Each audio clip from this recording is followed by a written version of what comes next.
painting an imaginary picture. Usually it's something that moves.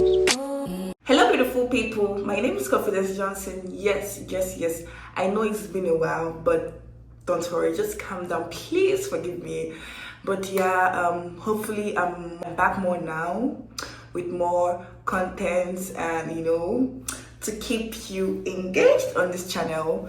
So if you're seeing my channel for the first time, on this channel I talk about lifestyle, beauty vlogs. So if this look like what you will love, definitely it's going to be what you will love. Please don't forget to subscribe, like and comment. Let's create this beautiful community together.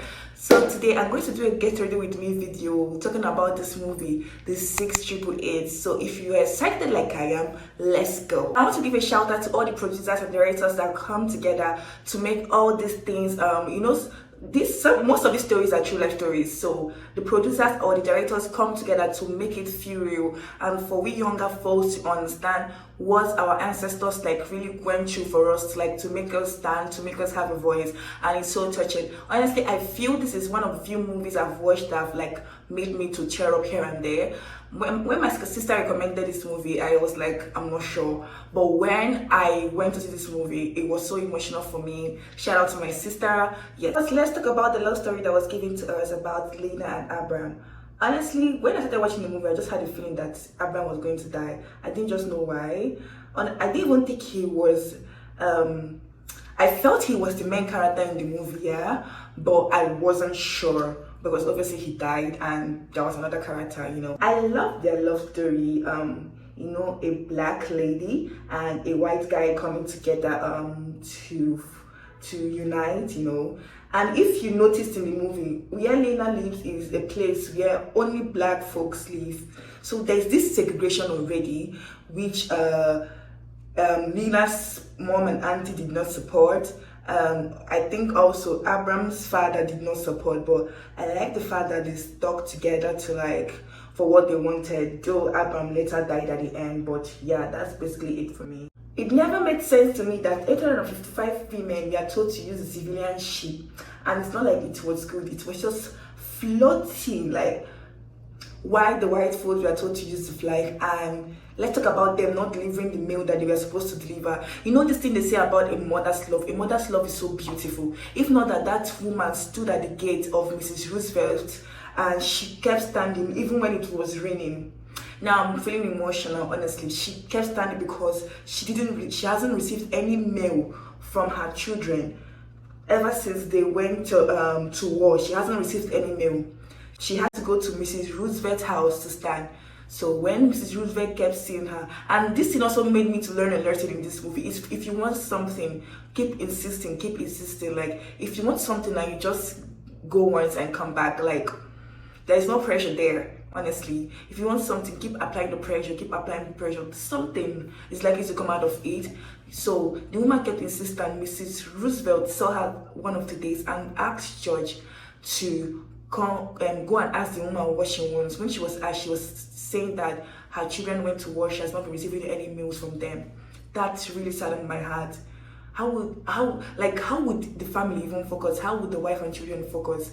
That mail has a long way to go for them. And what Captain Charity said about when there is no mail, there is low morale is so true. When George went to the woman, she said what her plea was, and thank God Mrs. Roosevelt was able to listen to her and understand. She was so shocked that the mails have not been coming in, and she took the woman in, and inquiries were made, and it was realized that General Holt wasn't even doing anything. He was just sitting there for nothing. And when they called these black women, they told them that they are going to, if not that someone also spoke up, if not that a black woman too spoke up, nothing would have been done also.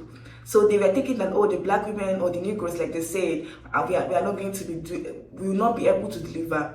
So Captain Charity hadn't even seen how big the mail was. Then when General Holt was like, we are giving you 6 months, she was like, 6 months is even too much. So only for them to take the civilian ship, and when they landed, everywhere was unkept. Emphasis on unkept. I didn't even know how to feel, actually. I honestly didn't know how to feel. So when they landed too, he didn't provide cars for them to go to their destination. He told them that they should march. Honestly, I love Captain Charity. I wasn't sure Lena made a good choice joining the army. For me, I was thinking maybe is she going for revenge, or like I wasn't sure why she wanted to join the army. Though obviously like her family couldn't like afford this at the time, you know. But also with when she now came in, she had about 2 strikes, and you know, the whole drama and all of that. But the part that really got me emotional was when they were searching for the meals, and you know, they saw the badges of some of the soldiers, the army generals that died. And you know, when some of the ladies, the privates, because privates is what they call the new people, when some of the privates were just throwing the badges here and there, definitely she knows that her man, which is Abraham, has died. She got really emotional, so she spoke up. She was like, why are you throwing the badges like that? These are people that have died. This, give them honor. She got emotional, and she went, she spoke and took permission from Captain Charity and went to the bathroom. That part really was emotional, you know, because they have not been sending the meals. She doesn't even know exactly if her fiance actually wrote anything to her. So it's well. Like, I'm trying to, now I'm reflecting on all of this, I'm trying to take it all in, because it's not easy. It's not easy. Just imagine that your loved one went to war, you know, and there is no email, there is no mail, rather nothing is coming in. That's to show you how disheartening these women felt. I don't want to cry, stop. Johnny May is such a character. I think everyone needs someone like her in their circle. I really enjoyed her scenes. I was always looking forward to her. So when they were brought in, she was like, when they were in their corners, she was like, I came out for the boys. Even when she was teasing Lena, like, oh, that you're sleeping beside me, I know why you came. You did not come to fight for the country, you came to fight for Abraham. I also love the fact that Lena was able to see Abraham's grave, you know, and the fact that Captain Charity told her to like stay back for a while and, you know, see if you can find his grave. And also that person that took that letter from Abraham when he died at the beginning scene, that is such a good thing, you know. Just imagine that Abraham died with the letter and no one was able to take it from him. The letter wouldn't have been able to reach Lena when they started finding for the meals and all of that. So that is such a thoughtful thing to do, and I love that. If you notice, when Lena went to the grave, for the Christians, the inscription that was given was a cross, and for the Jewish, the inscription that was given was a star, and Abraham was Jewish.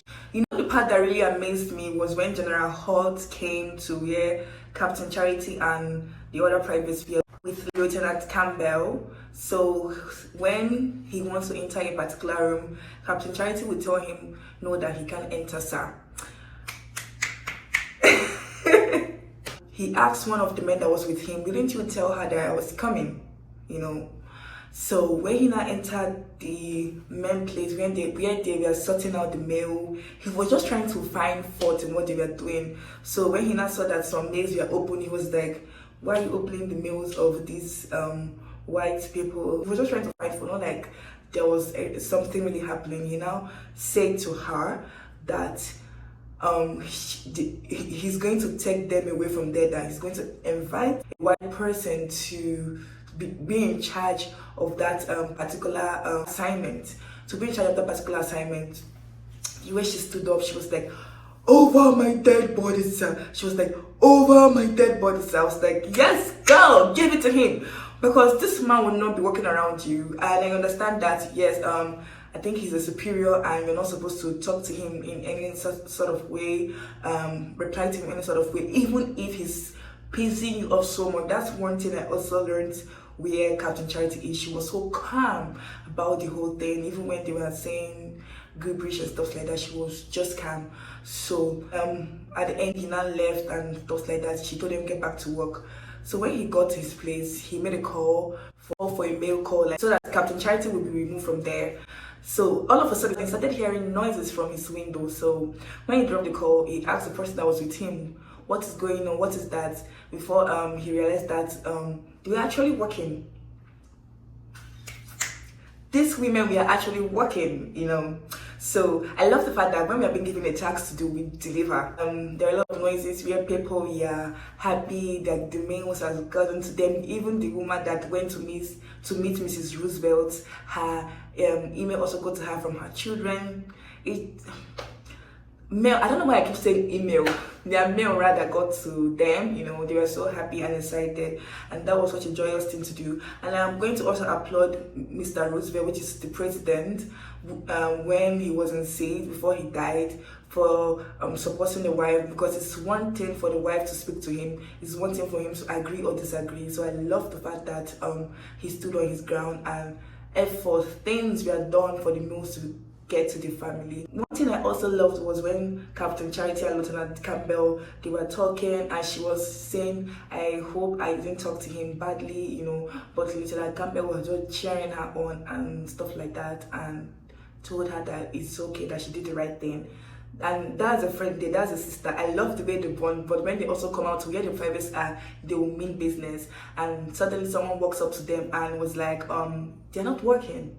So she went out and was on the stairs, start working. They did not talk to her. She said it the second time before she now went down. She said it again, they didn't talk to her. So when she now climbed up, start working, they started cheering her on. That was so beautiful and cute. I was so, that's really got me teary. There was a scene where they separated themselves for the mail to be sent out faster and easier. The people that have more strength in this part, they send them to that part. That's how it was done. But yeah, when Lena discovered a hand glue that is a hand glue, it's a symbol like soldiers used to show their people, oh, this is where I am now in this part of the world. It was so smart, and from there the work was made easier and faster for them. When they were working in, a soldier asked them, or asked Captain Charity, are you the 6 triple soldiers? So they turned and looked. Captain Charity with all demo, and she nailed her character. She was like, yes, we are. So everybody was so, and when Sheena said at ease. And also, even that guy, because when they went to the theater, they were at the front, a certain guy came and was like, no, you're not allowed to stay at the front. I also love when she stood up and was like, oh no, we came here before you, so we'll sit where we want to sit. Even the guy also saluted her, and yeah. And let me give it to the sound engineers. All the tracks that were played in that movie, check case, it was so good. It will make you to reflect, it will make you understand what our forefathers, what they had to do to stand up for us, to make us to be in a better place today. And honestly, I really appreciate that, and definitely will look forward for more. Also, I wanted to keep this for the last part. When who met with Lena, the other soldier guy that got interested in Lena, it was like love at first sight. I wasn't really sure what he meant by he's going to leave the person he was supposed to marry to come and marry Lena. So I'm like, is it that you didn't love the person you wanted to marry, or it didn't really make sense to me? But people fall out of love and all, but yeah. But I also appreciate and love the fact that he was able to give her time to heal, because it was what he wanted. Because I know that some men, if she says, oh no, I'm not ready and all of that, some of them might move on and stuff like that. But because it was what he really wanted, now I'm even thinking about it, this is what he actually wanted. Because for him to have, he was supposed to be married, and he saw Lena and said, this is the person I want, that he doesn't want to get married again. And for Lena, she was still in the grieving stage. She was still vulnerable. She didn't want any entanglement with anybody at the time, emotionally and romantically. So she asked him to give her some time, that she just wants friendship, and was like, okay. It was actually possible for him to have, retreated or gone to someone else. That means Lena is likely to have been what he really wanted. Are you putting 2 and 2 together? Now I'm even saying this, I'm putting 2 and 2 together, and it's making more sense to me. And I wanted to save this for the last, But yeah, on the whole, it was a 10 over 10 series for me. And let me know your thoughts in the comment section. And don't forget to subscribe, like, comment, and share. And tell someone to tell someone. Until next time, au revoir. Bye.